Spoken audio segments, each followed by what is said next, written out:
ভাই হলো গানের মধ্যে বেশি কিছু চামচ চালিয়েছে।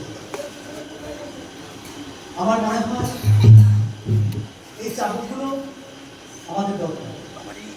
যে চাবুক আমার ভাই চালিয়েছেন, শুধু এই চাবুকগুলো আমরা শুনে গেলে হবে না। আমার ভাই বলেছে যে চতুর্বর্ণ ময়সিষ্ঠ কর্ম বিভাগ কোথায় পাবো? গীতায় পাই, শ্রীকৃষ্ণ বলেছে। আবার ব্রহ্ম বৈবর্ত পুরাণ সমূহ দিতে পারে। ব্রহ্মা নিজে বলেছেন যে আমি, এখানে শ্রীকৃষ্ণ বলেন যে আমি কর্মের মধ্য দিয়ে আমি চার বর্ণের সৃষ্টি করেছি। আবার ব্রহ্মা বললেন না, আমি আমার মুখ থেকে ব্রাহ্মণের সৃষ্টি করছি। যেটা ভাই বলি, মুখ থেকে ব্রাহ্মণের, বাহু থেকে ক্ষত্রিয়, এখান থেকে বৈশ্য, আর তোমার থেকে শূদ্রের। এখন প্রশ্ন হচ্ছে কার কথা ঠিক, মানব কাকে? শ্রীকৃষ্ণকে, গীতাকে যদি মানি, ব্রহ্ম বৈবর্ত পুরাণ শব্দের মিথ্যা হয়ে যায়। আবার যদি ওই গ্রন্থ মানি, তবে বেদ মিথ্যা হয়ে যায়। মানব কাকে? তাই আমি বলছি দুটোই বাদ দেব। আপনার কথা ধরে বলছি, মানব শ্রী করে দিলাম। কারণ যেটা দুটো সিদ্ধান্ত রয়েছে, দেখবেন কাকা একটা প্রশ্ন করেছিল, মহাপ্রভু ভাই ভাবে যান, মহাপ্রভু প্রামাণ্য গ্রন্থ পাঁচখানা।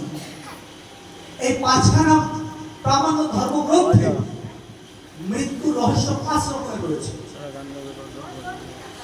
তার মানে আমি সিদ্ধান্ত উপনীত হতে পারছি না। আমি নিজে উড়িষ্যা সরকার, ভারত সরকারকে চিঠি করেছি, মহাপ্রভুর মৃত্যু রহস্য উন্মোচন করা হোক। আমাকেও বলা হয়েছে যে তোমার আবার জীবনটা শেষ হবে, কারণ এটা নিয়ে যারা যারা নড়াচড়া করছে তারা মারা গেছে। তুমি জানো ওগুলো, কিন্তু আমার হরিচাঁদ ঠাকুরের বেলায় সব ছিল। তাই মানব তাকে শ্রী শ্রী হরিচাঁদ ঠাকুরকে। আর আপনি যে আদর্শের কথা বলছেন, কাছে আসেন, আসেন আসেন আসেন, আরে আসেন না, আসেন। আপনার ঘরে আপনার যে সন্তান, যদি আপনি সন্তানকে বলতে না পারেন, আপনার নাতিকে আজকে গিয়ে বলবেন যে ঘুম থেকে উঠে সবার আগে হরিচাঁদ ঠাকুরের কাছে আগে প্রণাম করার দরকার নেই, আগে তুমি তোমার বাবা মাকে একটা প্রণাম করো। যদি দাদু না থাকে, তবে আপনি আপনার সন্তানকে বলবেন, আপনি তো মা, ও বাবা ঘুম থেকে উঠে বাবা আগে বাবাকে একটা প্রণাম করো। তো বাবাকে প্রণাম করবে, আর বাবা বলবে যাও তুমি কি তোমার মাকে একটু প্রণাম করো। তার মানে যে শিক্ষা হয়ে গেল, এটাই নতুন। কারণ যে ছেলে বাবা মায়ের প্রতি মাথা নত করতে পারবে, সে জীবনে কোনোদিন বাবা মার উপর দিয়ে একটা কথা বলবে না, আর বৃদ্ধাশ্রমের প্রশ্নই আসবে না। মূল শিক্ষা, মূল রহস্য। ভাই যেটা বলেছে সেটার মূল। তার মানে আমাদের বাস্তব শিক্ষা কে দিয়েছে? বৈষ্ণবীয় ধর্মে বলা হয়, তা বলা হয় কিনা জানি না, আমি দেখতে পাই